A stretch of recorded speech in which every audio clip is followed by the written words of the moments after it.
ప్రతిరోజు 1,70,00,000 వ్యూస్ తో తెలుగు వాళ్ళున్న ప్రతి చోటికి దూసుకుపోతున్న ఆదాన్ నెట్వర్క్ లో మీ బ్రాండ్స్ ని మీ వ్యాపారాన్ని ప్రమోట్ చేసుకోవాలనుకుంటున్నారా? అయితే కింద ఉన్న నంబర్ కి కాల్ చేయండి. నమస్తే, వెల్కమ్ టు ఆదాన్. నమస్తే రాజేష్ గారు, ఈరోజు మన డిస్కషన్లో ప్రధానంగా కాస్త రాజకీయ అంశాలు కొంచెం పక్కన పెట్టేసి చరిత్ర గురించి మాట్లాడే ప్రయత్నం చేద్దాం. మొదటి టాపిక్గా ఈరోజు పరిటాల రవి 20వ వర్ధంతి. సో ఆయన తెలుగుదేశం పార్టీ మీద వేసినటువంటి ముద్ర, జిల్లా మీద వేసినటువంటి ముద్ర అనేది చెరపటం అనేది ఎవరి వల్ల కాదు, అసాధ్యం కూడా. 20 ఏళ్ళైనా సరే ఇంకా ఆ నాయకుడిని తెలుగుదేశం పార్టీ శ్రేణులు గుర్తుంచుకుంటున్నాయంటే ఖచ్చితంగా గొప్ప విషయం. ప్లస్లు మైనస్లు అన్ని అంశాలు ఉన్నాయి. సో మనకు బాహ్య ప్రపంచానికి తెలియని అంశాలు, ఇంకా జరుగుతున్నటువంటి కొన్ని విష ప్రచారాలు కూడా మీరు చూస్తూనే ఉన్నారు. కాబట్టి ఆయన గురించి, ఆ అంశం గురించి కొంత డీటెయిల్డ్గా విశ్లేషించే ప్రయత్నం చేద్దాం. నెంబర్ 2, దావోస్ పర్యటన ముగించుకొని మరి ఆంధ్రప్రదేశ్ బృందం తిరిగి ఇండియాలో కాలుపెట్టింది. మరి ఈసారి చెప్పుకోదగ్గ విజయాలున్నాయా, నామకే వాస్తేగా ఉందా, వాట్ జరుగుతున్న ప్రచారం, వాస్తవాల గురించి కూడా బ్రీఫ్గా విశ్లేషించే ప్రయత్నం చేద్దాం. సో ఫస్ట్ పరిటాల రవి వర్ధంతి సందర్భంగా మీరేం చెప్తారు? 2005 జనవరి 24 పరిటాల రవి గారు మొదట అనంతపూర్ పార్టీ కార్యాలయంలో వారి మీద కాల్పులు జరిగాయి అని చెప్పని వార్త వచ్చింది. కానీ వారు స్పాట్లోనే చనిపోయారు. టార్గెటెడ్గా చాలా క్లోజ్ రేంజ్లో ఆయనకి కళ్ళలో కూడా చూసి షూట్ చేశారు. కాబట్టి వారు ట్రీట్మెంట్కి తీసుకెళ్ళో లేకపోతే డాక్టర్లు ప్రయత్నం చేసే ఆస్కారమే లేదు. స్పాట్లోనే వారు చనిపోవడం జరిగింది. ఆ వార్త ఎప్పుడైతే గుప్పుమందో, అంటే 2004 వైఎస్ రాజశేఖర రెడ్డి గారు ఈ రాష్ట్రానికి ముఖ్యమంత్రిగా బాధ్యతలు చేపట్టిన నాటి నుంచి పరిటాల రవి గారిని లక్ష్యంగా చేసుకొని పోలీస్ డిపార్ట్మెంట్ సహాయ సహకారాలతోటే ఆయన్ని నిర్వీర్యం చేస్తూ వచ్చారు. మొదట ఆయనకి గట్టి బలగంగా ఉన్న తగరకుంట ప్రభాకరు, నాకు గుర్తున్న వరకు ఆర్కే అనేవాళ్ళు, మూలపాటి వెంకటేశ్వరరావు అని చెప్పని ఆయన బళ్ళారిలో, ఇటువంటి వాళ్ళందరినీ ముందు చంపేస్తూ వచ్చారు, ఎలిమినేట్ చేసుకుంటూ వచ్చారు. అప్పటికి పరిటాల రవి గారు ఒక శాటిలైట్ ఛానల్ ఇంటర్వ్యూలో కూడా చెప్పడం జరిగింది, నా ప్రాణాలకు ముప్పు ఉంది అని చెప్పని. అసెంబ్లీ వేదికగా నాకు ప్రాణహాని ఉంది, నాకు రక్షణ కల్పించండి అని చెప్పని ఆయన సభను వేడుకున్నారు.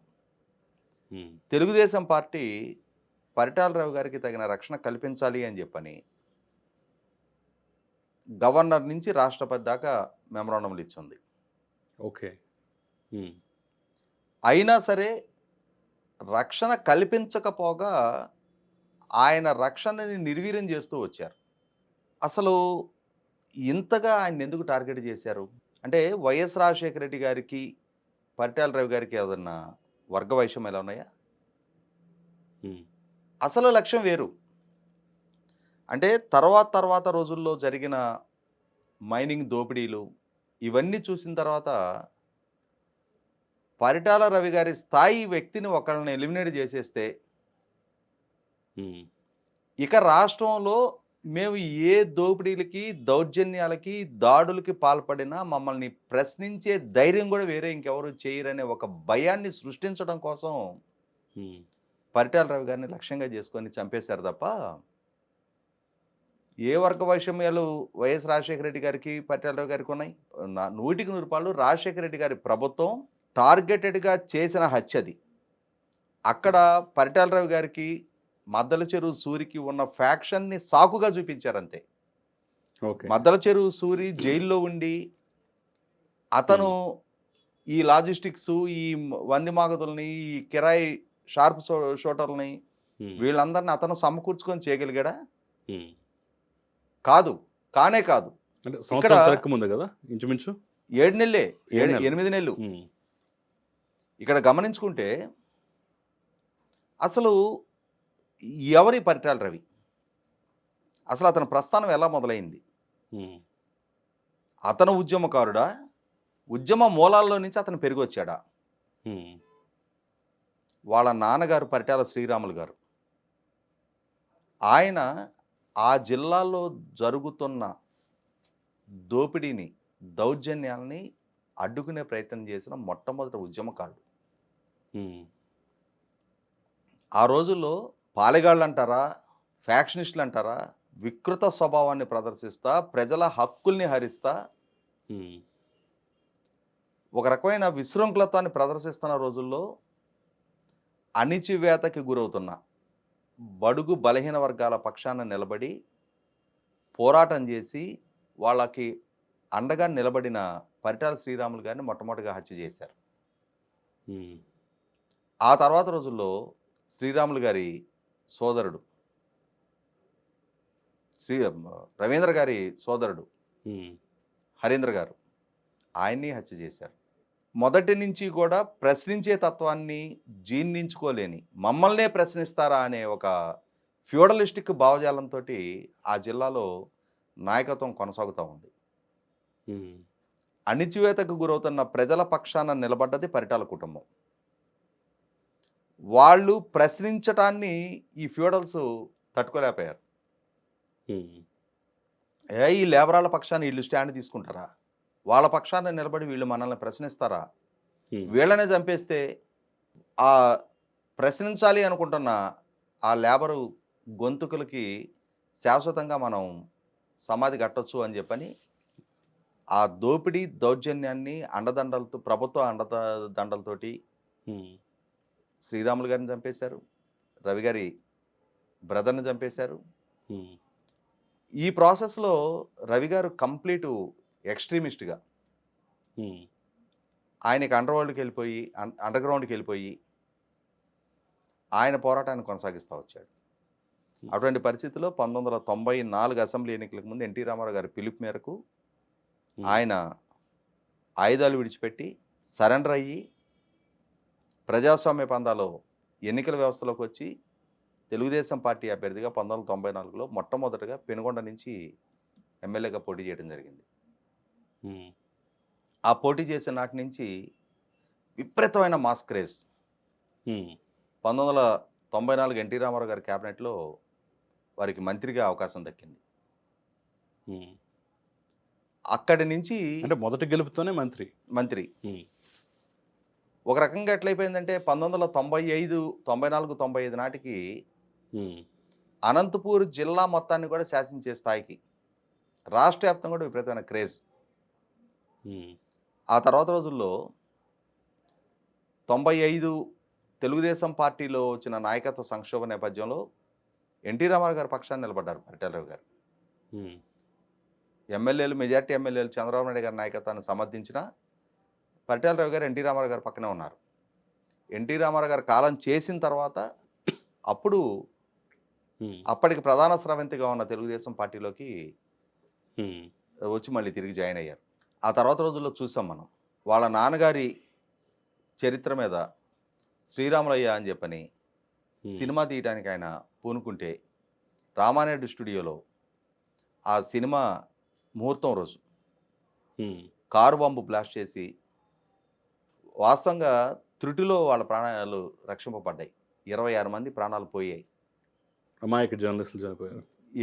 ఒక ఈటీవీ బృందం ఉమ్, జర్నలిస్టులు చనిపోయారు. మరి అప్పటి నుంచి ఆయన టార్గెటెడ్గానే కుట్రలు కుయుక్తులు పన్నుతానే ఉన్నారు. ఉమ్, ఈ ప్రాసెస్లో చెప్పుకోవాల్సింది ఇంకొక అంశం ఉంది. ఉమ్, పరిటాలరావు గారు అనంతపూర్లో ఇంటి నిర్మాణం జరుగుతూ ఉంటే ఉమ్, ఆయనని చంపటం కోసం సూట్ కేసు బాంబు ప్రయోగం జరిగింది అని చెప్పని ఉమ్, చంద్రబాబు నాయుడు గారు ముఖ్యమంత్రిగా ఉన్న రోజుల్లో చాలా పెద్ద వివాదం చెలరేగింది. ఓకే. ఉమ్, ఆ సూట్ కేసు బాంబు కుట్రకి బాధ్యులుగా మంగళకృష్ణ వాళ్ళు ఉమ్. అరెస్ట్ అయ్యారు. జగన్మోహన్ రెడ్డి స్నేహితులు. అసలు సిసలు సూత్రధారి జగన్మోహన్ రెడ్డి అని కూడా ఆరోపణలు వచ్చాయి.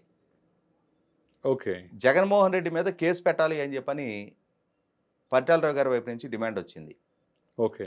ఉమ్, ఆ రోజు పరిటాలరావు గారు అసెంబ్లీలో ఉన్నారు. వైఎస్ రాజశేఖర రెడ్డి గారు ప్రధాన ప్రతిపక్ష నాయకుడు, సిఎల్పి లీడర్. ఉమ్, ఆయన అసెంబ్లీలో చంద్రబాబు నాయుడు గారిని రిక్వెస్ట్ చేశారు. ఉమ్, బాబు చిన్నపిల్లవాడు, వాడికి ఇటువంటి కుట్రలు కుతంత్రాలు తెలియవు, ఉమ్, రాజకీయ వైరుధ్యాల కోసం అని చెప్పని చిన్నపిల్లవాడిని ఇబ్బంది పెట్టొద్దు, అని ఆయన చంద్రబాబు నాయుడు గారిని బతిమలాడుకున్నారు. ఉమ్, చంద్రబాబు నాయుడు గారు పాత మిత్రత్వం పట్ల ఆయన అభ్యర్థన మన్నించో ఉమ్, మరి ఆ రోజున జగన్మోహన్ రెడ్డి గారిని కేసులో ఇన్వాల్వ్ చేయలే. ఆ చెయ్యని పర్యవసానం 2005లో పరిటాల రవి గారి హత్య జరిగిన తర్వాత కూడా ఎస్, మరొకసారి అవును, జగన్మోహన్ రెడ్డి గారి ప్రమేయం ఉంది అని చెప్పని ఉమ్, పరిటాల రవి గారి కుటుంబం వాళ్ళు ఇచ్చిన ఫిర్యాదులో మెన్షన్ చేశారు. అవును, అప్పటికి రాజశేఖర రెడ్డి గారు ముఖ్యమంత్రి అయిపోయారు. ఇక్కడ జరుగుతున్నది ఏంటి అంటే ఇంకొక అంశం గుర్తు చేసుకోవాలి.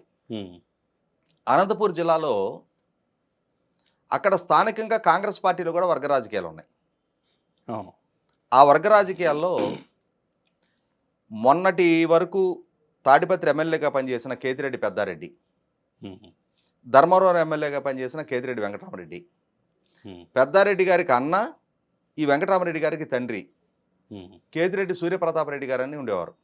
ఓకే, ఉమ్, ఆయన సూర్యుడు అని పిలిచేవాళ్ళు ఆయన్ని. ఉమ్, ఆయన ఎమ్మెల్యే అప్పటికి. ఆయనకి జేసీ కుటుంబీకులకి మధ్య వైషమ్యాలు ఉండేవి కాంగ్రెస్ పార్టీలో. ఓకే, ఉమ్, అటువంటి పరిస్థితుల్లో వైఎస్ రాజశేఖర రెడ్డి గారి వర్గీయుడిన కాంగ్రెస్ పార్టీలో మొదటి నుంచి కూడా జేసీ దివాకర్ రెడ్డి గారికి, వైఎస్ రాజశేఖర రెడ్డి గారికి వర్గ రాజకీయాలు ఉన్నాయి. అవును, ఇటువంటి నేపథ్యంలో ఈ జేసీ దివాకర్ రెడ్డి గారి ఆధిపత్యాన్ని ఈ సూర్యుడు తట్టుకోలేకపోతున్నారు అన్న పరిస్థితుల్లో ఉమ్, వైఎస్ రాజశేఖర రెడ్డి గారి నాన్న వైఎస్ రాజారెడ్డి గారు ఉమ్, ఆయన ఈ సూర్యుడిని వెంట పెట్టుకొని వెంకటాపురం వచ్చి పరిటాల రవి గారి ఇంట్లో భోజనం చేసి ఉమ్, దివాకర్ రెడ్డి గారికి వ్యతిరేకంగా ఈ సూర్యుడు గొంతెత్తుతుంటే వాళ్ళు అణిచివేస్తూ ఉన్నారు, రవి గారు మీరు అయితే నాకు అండగా నిలబడాలి అని చెప్పని ఉమ్, రాజారెడ్డి గారు స్వయంగా రవి గారి ఇంటికి రావడం జరిగింది. ఉమ్, ఆ తర్వాత అతను రవి గారి ఆధ్వర్యంలో తెలుగుదేశం పార్టీలో చేరారు. ఓకే, 99 ఎన్నికల్లో తెలుగుదేశం ఎమ్మెల్యేగా నెగ్గారు. ఇప్పుడు కేతిరెడ్డి వెంకటరామరెడ్డి వాళ్ళ నాన్న సూర్యప్రతాపరెడ్డి ఉమ్, తర్వాత రోజుల్లో హత్యకు గురైనట్టు ఆయన తాడిపత్రి ప్లాట్ఫామ్ మీదే హత్యకు గురయ్యారు. ఓకే, ఉమ్, ఆయన కిడ్నీ ట్రాన్స్ప్లాంటేషన్ జరిగి ఇక్కడ సర్జరీ చేయించుకొని వెళ్ళిన ఆయన్ని ఉమ్, అనంతపూర్ జిల్లాలో హత్య చేశారు ఆయన్ని. అంటే వైఎస్ రాజశేఖర రెడ్డి గారికి పరిటాల రావు గారికి వైషమ్యాలు ఉన్నాయా అంటే లేవనే చెప్పాలి. ఉమ్, రాజారెడ్డి గారు స్వయాన రవి గారి ఇంటికి వెళ్ళి ఆశ్రయం పొందారు ఆ రోజు. ఆయన అడిగిన సహాయాన్ని రవి గారు చేశారు ఆ రోజు. ఉమ్, కానీ రాజశేఖర రెడ్డి గారి ప్రభుత్వ హయాంలోనే ఎందుకు లక్ష్యంగా చేసుకున్నారంటే ఉమ్, దాని వెనక చాలా పెద్ద మాస్టర్ ప్లాన్ ఉంది. ఉమ్, ఆ మాస్టర్ ప్లాన్ ఏంటి? ఓబులాపురంలో ఉన్న ఐరన్ ఓర్ మైన్స్, వేల కోట్ల ఖరీదు చేసే మైన్స్ని కొట్టేయాలి. ఉమ్, కొట్టేయాలి అని అంటే అనంతపూర్ జిల్లాలో పరిటాల రావు గారి లాంటి బలమైన నాయకుడు ప్రతిపక్షంలో ఉండగా ఉమ్, అటువంటి దోపిడీలు జరుగుతూ ఉన్నప్పుడు వీళ్ళు ప్రశ్నిస్తారు, ప్రతిఘటిస్తారు, పోరాడతారు. ఉమ్, కాబట్టి వీళ్ళ లక్ష్యం పెద్దది. ఒక్క ఓబులాపురం కాదు, హైదరాబాద్ నడిబొడ్డున ఇక్కడ భూములు, రాష్ట్ర వ్యాప్తంగా ఉన్న ప్రకృతి వనరులు యథేచ్ఛగా దోపిడీ సాగించాలి అని అంటే ప్రతిపక్షంలో ఉన్న తెలుగుదేశం పార్టీని ప్రశ్నించే ధైర్యం లేకుండా టెర్రరైజ్ చేయాలి. ఉమ్, ఆ టెర్రరైజ్ చేయటం కోసం, ఒక భయోత్పాతాన్ని సృష్టించటం కోసం, ఉమ్, వాళ్ళ దోపిడీని ఎవరూ అడ్డుకోకుండా ఒక భయాన్ని సృష్టించటం కోసం లక్ష్యంగా చేసుకొని రవి గారిని చంపారు. సో అంటే ఇక్కడ జగన్మోహన్ రెడ్డి ప్రమేయం, జగన్మోహన్ రెడ్డి పాత్ర గురించి పరిటాల రవి హత్య తర్వాత కూడా పెద్ద ఎత్తున గొడవలు జరిగినప్పుడు దాన్ని న్యూట్రలైజ్ చేయడం కోసమా లేదంటే తెలివిగా తప్పించడం కోసం మొత్తానికి సిబిఐ అప్పగించే ప్రయత్నం రాజశేఖర రెడ్డి చేశాడు. అక్కడ కొంత వీళ్ళు ఎవరిని నోట మాట రాకుండా చేశాడు తెలివిగా అని చెప్పి ఒక కామెంట్ వస్తుంది. సిబిఐ విచారణకు ఆదేశించారు. ఉమ్, ఎస్, ఆదేశించింది వాస్తవమే. ఉమ్, సిబిఐ విచారణ ఎలా జరిగింది? ఉమ్, కేంద్రంలో, రాష్ట్రంలో వీళ్ళే అధికారంలో ఉన్నారు. రాష్ట్రం నుంచి ఈయన అందించిన ఉమ్, పార్లమెంటు సభ్యుల బలంతో యూపీఏ ప్రభుత్వం కొనసాగుతూ ఉంది. ఉమ్, అటువంటి పరిస్థితుల్లో ఢిల్లీ నుంచి వచ్చిన సిబిఐ అధికారులు ఉమ్, పరిటాల రావు గారి కేసులో జగన్మోహన్ రెడ్డిని ఎక్కడ విచారించారు? సీఎం క్యాంప్ ఆఫీస్లో. ఉమ్, విచారించాలి అనుకుంటే అక్రమాస్తుల కేసుల్లో వాళ్ళ దగ్గరికి జగన్మోహన్ రెడ్డిని పిలిపించుకున్నారు. అవును, కానీ ఇక్కడ సీఎం క్యాంప్ ఆఫీసులో ఉన్న జగన్మోహన్ రెడ్డి దగ్గరికి వెళ్ళి సిబిఐ అధికారులు విచారించారు. అంటే ఏంటి? అక్కడ ఒక తంతు నడిపించారు, మమ అనిపించారు. ఉమ్. అనిపించి జగన్మోహన్ రెడ్డి క్లీన్ చిట్ ఇప్పించారు. ఆ కుటుంబం సమాధాన పడిందా? సిబిఐ ఇచ్చిన క్లీన్ చిట్ తోటి ఉమ్. పరిటాల రవి గారి కుటుంబం సమాధాన పడిందా? లేదు కదా. ఇవాళ ఆ రోజు పరిటాల రవి గారిని చంపిన నాటి నుంచి 2009 రాజశేఖర రెడ్డి గారు మరణించే నాటి దాకా ఉమ్. రాష్ట్రంలో జరిగిన యథేచ్ఛమైన దోపిడీ ఎంత విశృంఖలంగా అంటే ఆర్థిక వనరులు ఎంత నయారీచులు తయారైపోయారంటే ఉమ్. ఎవరికైనా భయం. ఇంకా ఆ స్థాయి వాడిని చంపేశారు అని అంటే ఇంకెవరు గొంతెత్తడానికి ఆస్కారం లేదు, ఉమ్. ఇంకెవరు ప్రశ్నించే ధైర్యం చేయలేరు. ఓబులాపురం ఐరన్ ఓర్ ఇష్యూలో తర్వాత రోజుల్లో ఉమ్. చాలా పోరాటాలు జరిగాయి. సభా సంఘాలు పంపించారు. ఆ సభా సంఘాలు పంపించిన దాంట్లో కూడా కొంతమందిని సెలెక్టివ్గా ఎంపిక చేసి పంపిస్తే వాళ్ళందరికీ సూట్ కేసులు అందాయి అని కూడా ఆరోపణలు వచ్చినాయి. నాగా జనార్దన్ రెడ్డి గారు లాంటి తెలుగుదేశం పార్టీ నుంచి వీరోచిత పోరాటం చేసినాడని ఉమ్. ఆ రోజు గాలి జనార్దన్ రెడ్డి సాక్షాత్తు చంద్రబాబు నాయుడు గారిని రాళ్లతో కొడతానన్నాడు. అవును. ఆ అహంకారం, ఆ మిడిసిపాటు ఆ రకంగా పనిచేసింది కొన్నాళ్ల పాటు. ఉమ్. ఒక అంటే వెన్నులో వణుకు పుట్టే పరిస్థితులు సృష్టించి రాజశేఖర రెడ్డి గారు ముఖ్యమంత్రిగా బాధ్యతలు చేపట్టిన నాటి నుంచి ఉమ్. ఓచకోత కోసారు. ఒక్క పరిటాల రవి గారితో ఆగలా అది. ఉమ్. పరిటాల రవి గారితో పాటు ఆయన ప్రధాన అనుయాయులందరినీ చంపేశారు. ఆ తర్వాత కప్పట్రాల వెంకటప్ప నాయుడు గారు, అవును. వాల్మీకి కులానికి సంబంధించిన బలహీన వర్గాల నాయకుడు, కర్నూలు జిల్లాలో, ఆయన్ని సుమోలో వస్తుంటే లారీతో గుద్దిచ్చి బాంబులేసి వేటకొడలతో నరికి ఆయనతో పాటు ఇంకొక 9 మందిని 10 మందిని ఉమ్. చంపేశారు. Yes. అంటే ఇక్కడ ఒక మారణ హోమాన్ని సృష్టించి ఉమ్. ఇవాళ పెద్ద మనుషులల్లే చలామణి అవుతూ ఉంటారు. ఇక్కడ మనం మాట్లాడుకోవాల్సిన మరో అంశం ఏంటంటే సార్, ఇప్పుడు ప్రధానంగా ఆ, సూరి కనిపిస్తున్నాడు. సూరి కళ్ళల్లో ఆనందం చూడటం కోసం మొద్దుసీను కనిపిస్తున్నాడు. ఈ బ్యాచ్ మొత్తం మనకు కనిపిస్తుంది. అసలు పరిటాల కుటుంబానికి సూరికి ఏంటంత శత్రుత్వం? ఇక్కడ శ్రీరాములు గారి నుంచి ఆ వర్గ వైషమ్యాలు మొదలైనవి. ఓకే. ఇప్పుడు చెన్నారెడ్డి, ఉమ్. తర్వాత మద్దల చెరువు నారాయణ రెడ్డి, ఈ సూరి వాళ్ళ నాన్న. ఓకే. ఆ చెన్నారెడ్డి గారికి ఓబుల్ రెడ్డి గారు, రమణారెడ్డి గారు ఇద్దరు కొడుకులు. ఉమ్. ఆయన చెన్నారెడ్డి గారు ఎమ్మెల్యేగా ఉండేవాడు. ఉమ్. ఆయనకి సమీప బంధువు, కుడి భుజం లాగానో ఈ సూరి వాళ్ళ నాన్న నారాయణ రెడ్డి గారు ఉండేవాడు. ఓకే. వీళ్ళ ఈ ఓబుల్ రెడ్డి ప్రధానంగా అతని అకృత్యాల నేపథ్యంలోనే ఈ పోరాటం మొదలైంది. ఉమ్. కనిపించిన మహిళల రేపులు చేయటం, ఉమ్. అసలు ఇక ప్రజలకి ప్రశ్నించే హక్కే లేదు. ముఖ్యంగా బలహీన వర్గాలు బానిసల్లాగా బతకాలి అక్కడ. ఉమ్. ఇటువంటి పరిస్థితుల్లో ఒక ప్రజలకు ఒక ఐడెంటిటీ క్రైసిస్ వచ్చింది. ఉమ్. అటువంటి పరిస్థితుల్లో ఈ అణిచివేతకు గురవుతున్న వర్గాల పక్కన శ్రీరాములు గారు ఉన్నాడు. ఉమ్. ఐడియాలజీ బేస్డ్గా మొదలైన పోరాటం అది, సిద్ధాంతపరంగా మొదలైన పోరాటం. ఉమ్. ప్రశ్నించే తత్వాన్ని అణిచివేయటం కోసం జరిగిన హత్యలు ఉమ్. అది చివరికి ఒక ఫ్యాక్షన్ జోన్ లాగా మారిపోయింది. వ్యక్తిగత వైరం స్థాయికి దిగజారిపోయింది. ఆ ఓబుల్ రెడ్డి మీద అటాక్, అతని మరణం తర్వాత ఇవి సూరి బ్యాచ్ మొత్తం ఇంకా అంటే ఇక అది కుటుంబాలకు ఎక్స్టెండ్ అవ్వకుండా వెళ్ళిపోయింది. అయితే ఇక్కడ గమనించుకోవాల్సింది ఏంటి అంటే, బావ కళ్ళల్లో ఆనందం చూడటానికి నేను చంపాను అని చెప్పిన మొద్దు శ్రీను జైల్లో హత్యకు గురయ్యాడు. ఏ సూరి కోసం అయితే ఈ హత్య చేశానని మొద్దు శ్రీని చెప్పాడు, ఆ సూరి హత్యకు గురయ్యాడు. అంటే ఇక్కడ ఏంటి, ఎవరినో కాపాడటం కోసం, అసలు సిస్సల నిజాలు బయటికి రాకుండా ఉంచటం కోసం, లోపాలు ఎత్తి చూపబడకుండా ఉండటం కోసం, ప్రశ్నలు ఎవరు సంధించకుండా ఉండటం కోసం వరుసపెట్టి అసలు ఎవరిని విచారించడానికి ఆస్కారం లేకుండా అందరినీ లేపుకుంటూ వెళ్ళిపోయారు. కాబట్టి ఏంటంటే ఇక్కడ జరిగింది ఒక నరమేధం. ఒక హత్యని కవర్ చేయడానికి 10 హత్యలు చేసుకుంటూ వెళ్ళారు. ఇవాళ ప్రజల కోసం, ప్రజల సమస్యల కోసం శ్రీరాములు గారి నుంచి రవి గారి దాకా గొంతెత్తి ప్రశ్నించారు. కాబట్టే ఇవాళ ఆయన చనిపోయిన 20 సంవత్సరాల తర్వాత కూడా ఇప్పటికీ ఆ కుటుంబానికి ఒక్క ఓటమే 2019లో ఎదురైంది. అవును. 94 నుంచి ఇప్పటి వరకు రవి గారు ఒక టైంలో రిజైన్ చేసి ఆయన మళ్ళీ ఉప ఎన్నికలకు వెళ్ళినా, ఆయన చనిపోయిన సందర్భంలో ఉప ఎన్నికల్లో పరిటాల సునీత గారు నెగ్గినా, ఆ రోజు నుంచి ఈ రోజు దాకా ఒక 2019 ఎన్నికల్లోనే ఆ కుటుంబానికి ఓటమి ఎదురైంది. ప్రజలు ఆదరిస్తున్నారు. వాళ్ళ మాట శిరోధార్యంగా భావిస్తా ఉన్నారు.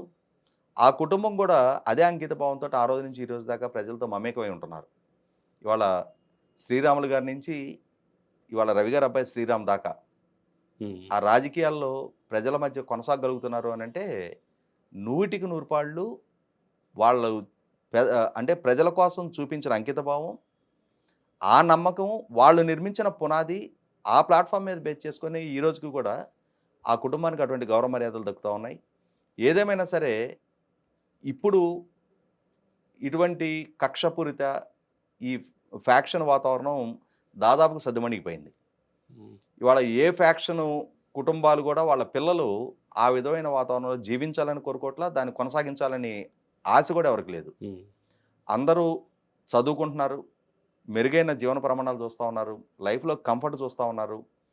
కాబట్టి రక్తపాతానికైతే ఇక అంటే సమాజంలో వచ్చిన మార్పులు, స్థితిగతులు వీటి కారణంగా ఈ పెరిగిన చైతన్యం కారణంగా హ్మ్. ఈ రక్తపాతం అయితే దాదాపుగా సద్దుమణిగింది. కానీ బహుశా మనం చూసిన హ్మ్. సిద్ధాంతం కోసం రాలిపోయిన చాలామందిని చూసాం. అలాగే రవి గారు కూడా తన విలువల్లో రాజీ పడకుండా ఆ రోజు ఆయనకి చాలామంది సలహా ఇచ్చారు. "నువ్వు కూడా అండర్‌గ్రౌండ్‌కెళ్ళిపో. హ్మ్. పరిస్థితులు ఎప్పుడు ఇలాగే ఉండవు. మళ్ళీ మనకు అనుకూలమైన రోజు రావచ్చు బయటికి" అని చెప్తే కూడా ఆయన రాజీ పడలా. హ్మ్. నేను చనిపోతాను, నేను చనిపోవటం ఖాయం అని చెప్పని ముందుగానే అవును. ప్రకటించాడాయన. అంటే ఇంటర్వ్యూలో కూడా చెప్పారు గదా! అదే అంటున్నా. హ్మ్. నన్ను చంపేస్తారు అని చెప్పని చాలా బాహాటంగా చెప్పారు. హ్మ్. కాబట్టి ఏంటంటే మృత్యువు రాబోతుందని తెలిసి కూడా ఎదురెళ్ళి ఆ మృత్యువుని కౌగిలించుకునే సాహసం చాలా కొద్ది మందికే ఉంటది. అటువంటి సాహసవంతుడిని మన కళ్ళ ముందు చూసాం. అటువంటి వ్యక్తి గతించి కూడా అంటే హత్య గావింపబడి కూడా 47 సంవత్సరాల వయసులో హ్మ్. 20 సంవత్సరాలు గడిచిపోయింది అనంటే ఇప్పటికీ మన కళ్ళ ముందే ఆయన తిరుగాడుతున్నట్టుగానే మనకు కనిపిస్తాం. అంటే ఆహ్, ఆనాటి అవును. పరిస్థితులు, పరిణామాలు అన్నీ కళ్ళ ముందే కదలాడుతా ఉన్నాయి. రైట్. ఇక మరి దావోస్ అంశం ఈసారి ఎలా జరిగిందనుకుంటున్నారు? విమర్శలు ఒక పక్క, ఇంకో పక్క వాస్తవాలు కూడా కళ్ళ ముందు కనిపిస్తూనే ఉన్నాయి. మీ పరిశీలన ఏంటి? ఇక్కడ ఆంధ్రప్రదేశ్ రాష్ట్రం మళ్ళీ తిరిగి మేము గూడా పెట్టుబడులను ఆకర్షించడానికి సిద్ధంగా ఉన్నాము అని చెప్పని హ్మ్. పరిచయం చేసుకోవాల్సిన స్థితిలో ఇప్పుడు దావోస్‌కెళ్ళింది. అవును. అంటే ఒక రకంగా 5 సంవత్సరాలు జగన్మోహన్ రెడ్డి గారి పరిపాలన సృష్టించిన విధ్వంసం. లూలు లాంటి సంస్థ ఇక మేము ఆంధ్రప్రదేశ్‌లో పెట్టుబడే పెట్టము అని చెప్పని యెస్. ఒక సంస్థ ప్రకటించింది అనంటే, ఇప్పుడు ఒక ప్రభుత్వంతోటి ఆ ప్రభుత్వ విధానాలు నచ్చకపోతే, ఆ రాష్ట్రంలో పెట్టుబడి పెట్టకపోయినా పారిశ్రామికవేత్తలు, పెట్టుబడిదారులు అంత బాహాటంగా ప్రకటన చేయరు. అవును. కానీ ఎంత విసిగి వేసారితే, అవమానపడితే ఒక హ్మ్. వ్యాపార సంస్థ ఆ విధమైన ప్రకటన చేసింది. అటువంటి స్థితి నుంచి మళ్ళీ ఆంధ్రప్రదేశ్ అనే ఒక రాష్ట్రం గూడా ఉంది. ఆంధ్రప్రదేశ్ అనే రాష్ట్రాన్ని గూడా పెట్టుబడులు పెట్టడం కోసం పరిగణలోకి తీసుకోవాలి అని జెప్పని, మళ్ళీ ఆయా పారిశ్రామిక వర్గాల్లో ఆ రాష్ట్రానికి ఒక బ్రాండింగ్ క్రియేట్ చేయడం అనేది చాలా పెద్ద టాస్క్ అది. హ్మ్. ఇటువంటి నేపథ్యంలోనే చంద్రబాబు నాయుడు గారు, నారా లోకేష్ గారి నాయకత్వంలో కేంద్ర మంత్రి రామ్మోహన్ నాయుడు గారు, ఇండస్ట్రీ మినిస్టర్ భరత్ గారు, ఉన్నతాధికారులు వీళ్ళందరూ కలిసి దావోస్ పర్యటన చేయడం జరిగింది. 100కి 100 పాళ్ళు బ్రాండ్ ఏపీని మళ్ళీ దేశానికి, ప్రపంచానికి పరిచయం చేయడంలో సఫలీకృతం అయ్యారు. హ్మ్. ఓహ్! సీబీఎన్ ఈజ్ బ్యాక్ అని చెప్పని ఇవాళ పారిశ్రామిక వర్గాలకు మొత్తానికి కూడా పరిచయం అయింది. ఆల్రెడీ ఇవాళ కేంద్రంలో ఎన్డీఏ కూటమి ప్రభుత్వం మనుగడ సాగించగలుగుతుంది అనంటే చంద్రబాబు నాయుడు గారి పార్టీ సంఖ్యాబలం మద్దతుతోటే జరుగుతుంది అనేది కూడా భారతదేశానికి ఒక స్పష్టత ఉంది. హ్మ్. కాబట్టే గత 7 నెలల్లోనే లక్షల కోట్ల పెట్టుబడులు రాష్ట్రానికి ప్రతిపాదించబడ్డాయి. ఆల్రెడీ కొన్ని అంటే పైప్‌లైన్‌లో ఉన్నాయి. ఇటువంటి స్థితిలో దావోస్ పర్యటనలో మేజర్ బ్రేక్ త్రూస్ ఏంటి? హ్మ్. మేజర్‌గా ఎంఓయూలు ఏమైనా జరిగాయి అనంటే హ్మ్. కాన్ఫిడెన్షియాలిటీ మెయింటైన్ చేస్తున్నారు. ఓకే. అంటే ఏ ఏ ప్రతిపాదన గురించి విస్పష్ట ప్రకటన అయితే రాలా. ఈరోజు ఏదో కాగ్నిజెంట్ గురించి ఏదో ఒక ఒక ట్వీట్ అయితే వేశారు. అంటే గుడ్ న్యూస్, పెద్ద న్యూస్ వినబోతున్నాం అన్నట్టుగా. అంటే గతంలో కూడా ఆ, టీసీఎస్ TCS, గురించి yes. ఇలాగే చెప్పారు. అది మెటీరియలైజ్ అయింది. సేమ్ అదే తరహాలో ఉంది ఇది కూడా. కాబట్టి డెఫినెట్గా ఆ అనౌన్స్మెంట్ అయితే వస్తుందనేది నమ్మకం. అలాగే హెచ్సిఎల్ మైక్రోసాఫ్ట్ పూర్వపు అధినేత బిల్ గేట్స్ కూడా కలిశాడు కదా. హెచ్సిఎల్కి సంబంధించి కూడా ఇప్పుడున్న క్యాంపస్ని ఇంకొక 10,000 మందికి ప్లేస్మెంట్ ఇచ్చే విధంగా ఎక్స్టెండ్ చేయమని కూడా అడిగినట్టుగా వార్తలు వస్తూ ఉన్నాయి. అంటే రేపటి రోజున ఏ ఏ రంగాల వాళ్ళని ఛానలైజ్ చేశారు అనేది మనకి రాబోయే రోజుల్లో స్పష్టత రావాలి. కానీ ఇప్పటికైతే తెలంగాణ ప్రభుత్వం 1,50,000 కోట్ల పెట్టుబడులు సాధించింది అని చెప్పని వాళ్ళు ప్రకటించుకుంటున్నట్టుగా ఆంధ్రప్రదేశ్కి సంబంధించి అయితే యూనిలివర్కి సంబంధించి ఏదో ఒక 300 కోట్లకు తప్పించి పెద్ద ప్రకటనలు అయితే అధికారికంగా ఇంతవరకు రాలా. కానీ మహారాష్ట్ర 15 లక్షల కోట్ల పెట్టుబడులు అని చెప్పేసి కూడా కొన్ని ప్రకటనలు వస్తున్నాయి. కాకపోతే ఒకటైతే వాస్తవం ఏంటి అంటే 100కి 100 పాళ్ళు చంద్రబాబు నాయుడు గారికి ఉన్న అనుభవం, ఆంధ్రప్రదేశ్ రాష్ట్రానికి ఉన్న వనరులు, వీటిని కనుక దృష్టిలో పెట్టుకుంటే ఇప్పుడు గ్రీన్ ఎనర్జీ విషయంలో చాలా సీరియస్గా ప్రమోట్ చేస్తూ ఉన్నారు. ఆర్టిఫిషియల్ ఇంటెలిజెన్స్ విషయంలో చాలా సీరియస్గా ప్రమోట్ చేస్తూ ఉన్నారు. ఆర్టిఫిషియల్ ఇంటెలిజెన్స్ యూనివర్సిటీ ఎస్టాబ్లిష్ చేయబోతా ఉన్నాము అని చెప్పనే విషయాన్ని కూడా ప్రచారం చేస్తూ ఉన్నారు. చంద్రబాబు నాయుడు గారు ఐటీ విషయంలో అయినా లేదు బయోటెక్నాలజీ విషయంలో అయినా సరే ఆయన తొలడుగు వేస్తే అది దేశానికి ఒక దిక్సూచిలాగా గతంలో పనిచేసింది. ఇవాళ ఆర్టిఫిషియల్ ఇంటెలిజెన్స్ విషయంలో కూడా ఆయన చూపిస్తున్న చొరవ 100కి 100 పాళ్ళు ఆ రంగానికి సంబంధించి ఆంధ్రప్రదేశ్ రాష్ట్రాన్ని పరిగణలోకి తీసుకుంటారు. ఆంధ్రప్రదేశ్ రాష్ట్రంలో ఆయా రంగాలకు సంబంధించిన సంస్థలు భవిష్యత్తులో ఎస్టాబ్లిష్ అవుతాయి అనే దాంట్లో ఎటువంటి వివాదం లేదు. అంటే ఇక్కడ గమనించుకోవాల్సింది ఏంటి అంటే సక్సెస్ఫుల్గా ఒక ప్లాట్ఫామ్ ఎస్టాబ్లిష్ అయ్యి ఉండి లైక్ హైదరాబాదు, బెంగళూరు, చెన్నై, ముంబై ఇటువంటి ఒక ఎస్టాబ్లిష్డ్ ప్లాట్ఫామ్ మీద నుంచి ఆ రాష్ట్రాన్ని పరిచయం చేసుకోవటం, ఆ రాష్ట్రంలో ఉన్న వనరులను ప్రమోట్ చేసుకోవటం, అక్కడికి పెట్టుబడిదారులను ఆకర్షించడం ఒక ఎత్తు. జగన్మోహన్ రెడ్డి లాంటి పాలకుడు ప్రజావేదిక కూల్చివేత, పవర్ పర్చేసింగ్ అగ్రిమెంట్లు రద్దు, సింగపూర్ కన్సార్టియంని ఎలగొట్టడం, ప్రాజెక్టుల టెండర్లని రద్దు చేసి రివర్స్ టెండర్ అని చెప్పని పనులను స్తంభింపజేయటం, రాజధానిని నిర్వీర్యం చేయటం, ఇట్లా రాష్ట్రంలో ఉన్న పరిశ్రమలని వెళ్ళగొట్టారు. అంతకుముందు ప్రభుత్వం చేసుకున్న పారిశ్రామిక ఒప్పందాలని ఎలగొట్టారు. కొత్తగా పెట్టుబడులు రప్పించుకుంటా, అన్నిటికన్నా ముఖ్యంగా చలి కారణంగా చూపించి రాష్ట్రానికి పెట్టుబడులు రప్పించే చిత్తశుద్ధి ప్రదర్శించని పాలకుడిని గతంలో చూశారు. అటువంటి స్థితి నుంచి పాలకుడు మారాడు, ప్రభుత్వం మారింది, విధానాలు మారాయి. రాష్ట్రం మాత్రం అదే. ఆ రాష్ట్రానికి మాకున్న వనరులు ఇవి, మా విధానాలు ఇవి, మీరు వీటిని పరిగణలోకి తీసుకోండి అని చెప్పని ఇవాళ ప్రపంచానికి పరిచయం చేసే సందర్భంలో పారిశ్రామికవేత్తల వైపు నుంచి కూడా కొన్ని అనుమానాలు వ్యక్తం అవుతూ ఉంటాయి. మళ్ళీ తిరిగి అదే ప్రజలు మరొకసారి జగన్మోహన్ రెడ్డి లాంటి పాలకుడిని తీసుకొస్తే మా పెట్టుబడుల పరిస్థితి ఏంటి, మా పెట్టుబడులు ఎంతవరకు భద్రం అనే ప్రశ్నలు కూడా తలెత్తుతాయి. కాబట్టి అటువంటి వాటికి సమాధానం చెప్పి తీరాల్సిన అవసరం కూడా ప్రభుత్వం మీద ఉంటుంది, పాలకుల మీద ఉంటుంది. ఆ అనుమానాలను నివృత్తి చేస్తారు, చేసే ఉంటారు తప్పనిసరిగా. కాబట్టి ఒకటైతే వాస్తవం, ఇప్పటికీ గ్రౌండింగ్ అవుతూ ఉన్న పెద్ద పెద్ద లక్షల కోట్ల పెట్టుబడుల సంస్థలను చూస్తున్నప్పుడు 100కి 100 పాళ్ళు ప్రభుత్వం ప్రధానంగా ఫోకస్ చేస్తున్న గ్రీన్ ఎనర్జీ విషయం కానీ, గ్రీన్ హైడ్రోజన్ విషయం కానీ, అలాగే ఆర్టిఫిషియల్ ఇంటెలిజెన్స్ కానీ, పెట్రోకెమికల్కి సంబంధించి మూలపాడులో పెట్రోకెమికల్ కాంప్లెక్సెస్ ప్రతిపాదిస్తున్న అంశం కానీ, ఆంధ్రప్రదేశ్ రాష్ట్రానికి పారిశ్రామిక పెట్టుబడులు వచ్చి తీరతాయి. 20 లక్షల ఉపాధి కల్పన లక్ష్యంగా ప్రభుత్వం పనిచేస్తున్న నేపథ్యంలో ఆ ఆశయాన్ని సాధించి రాష్ట్ర యువతకి మెరుగైన ఉపాధి, వలసలు లేని ఉపాధి కల్పించి తీరుతుంది అనేది 100కి 100 పాళ్ళు వాస్తవం. ఎందుకంటే ఇవాళ 20 లక్షల ఉపాధి కల్పన జరగాలి అని అంటే ఎన్ని లక్షల కోట్ల పెట్టుబడులు సాధిస్తే అది సాధ్యపడుతుంది? అన్ని లక్షల కోట్ల పెట్టుబడులు సాధించిన క్రమంలో తప్పనిసరిగా అన్ని లక్షల డైరెక్ట్ ఎంప్లాయ్మెంట్ క్రియేట్ చేయగలిగితే ఇండైరెక్ట్ ఎంప్లాయ్మెంట్ ఎన్ని లక్షలు క్రియేట్ అవుద్ది? ఇంతమందికి ఉపాధి అవకాశాలు దక్కితే తద్వారా మార్కెట్ పొటెన్షియాలిటీ ఎంత పెరుగుతుంది, గవర్నమెంట్కి ట్యాక్స్ రెవెన్యూస్ ఎంత పెరుగుతాయి. జగన్మోహన్ రెడ్డి పాలనా హయాంలో లక్షల కోట్ల అప్పులతో కొనారెళ్ళిన ఒక ఆర్థిక విధ్వంసానికి గురైన రాష్ట్రం మళ్ళీ తిరిగి గాడిన పడటానికి, ఆర్థిక వ్యవస్థ కోలుకోవటానికి, తాము చేసిన వాగ్దానాల్ని, సంక్షేమపరమైన వాగ్దానాల్ని సక్రమంగా అమలు చేయడానికి కావాల్సిన ఆర్థిక వనరులు సమకూర్చుకోవడానికి కూడా ప్రభుత్వానికి ఒక వెసులుబాటు ఉంటుంది. అలాగే ఇదే ఒరవడి గనక కొనసాగిన పక్షంలో రాబోయే దశాబ్ద కాలంలోనో, దశాబ్దన్నర కాలంలోనో దక్షిణాదిలో already developed states Telangana, Tamil Nadu, Karnataka వాటి సరసన ఆంధ్రప్రదేశ్ కూడా సగర్వంగా తలెత్తుకొని నిలపడానికి కావాల్సిన భూమికైతే ఈ దావోస్ పర్యటన ద్వారా సిద్ధమవుతుందనేది వాస్తవం.